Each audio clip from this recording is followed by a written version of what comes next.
School Sign Language set up April 2006, and the aim was to go into schools and promote the British Sign Language and deaf awareness within the mainstream schools. As the government have been closing down all deaf schools, that means all children, deaf children, are mainstreamed in education.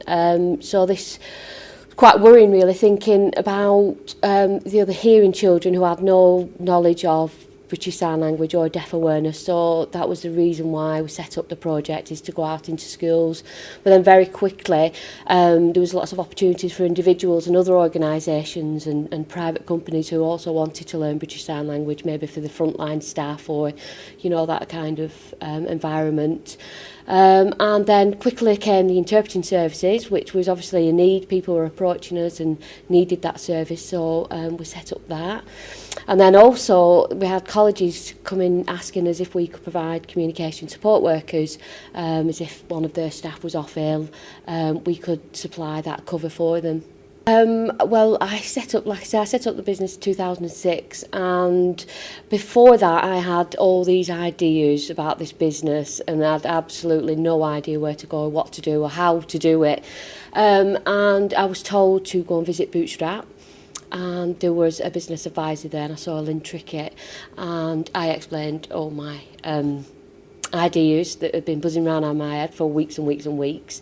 Explained my idea, and she said, okay, that's fine. Well, she said, this evening we've got a course running, and it's running for 4 weeks, and there you can learn all aspects about setting up a business, legalities, the employment side of things, tax, marketing, and really them kind of courses really open your eyes and make you think about the things that you would never think about setting up a business, and it actually frightens you half to death.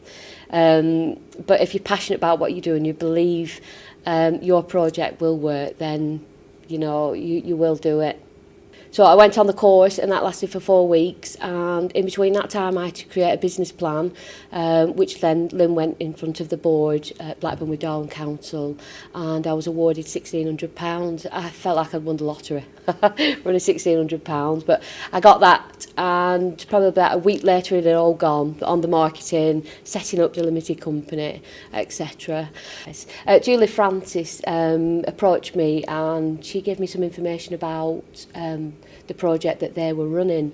I employed Beverly. She was our first member of staff, and she's profoundly deaf, and her hours were working for 20 hours a week, and I was approached by Julie to say that we were entitled to a grant. Basically, each week they would give us £40 a week towards her wage, which at the beginning was absolutely fantastic, because you know we'd taken Beverly on thinking, is there going to be any work? Is there not going to be any work? The line of business that we were in, it would be ethically wrong to send a hearing person out teaching, so we had to make that plunge. And I think with Julie's project it really helped us think, okay, well, we've got so much for a wage, then we need to get out this much work, and you know, and it really were a safety net for us, and it really did help a lot. But also Beverly, when she first started, she wasn't very confident. She'd done a lot of voluntary work over the years, but had never been given the opportunity for a job. So when I approached Beverly and offered her the job, she was astounded. She couldn't believe it. But also she told me about things that would help her become more confident. That was like computer courses, and she needed to learn to drive because she was going to be working all around Lancashire. So they actually provided payment for training for Beverly to bring your confidence up. So I think one thing you need to know is that people with a disability have got an ability, and I think it's looking past that disability. I'm hard of hearing, I wear 2 hearing aids, so I'm classed as having a disability, but it doesn't mean you can't do anything.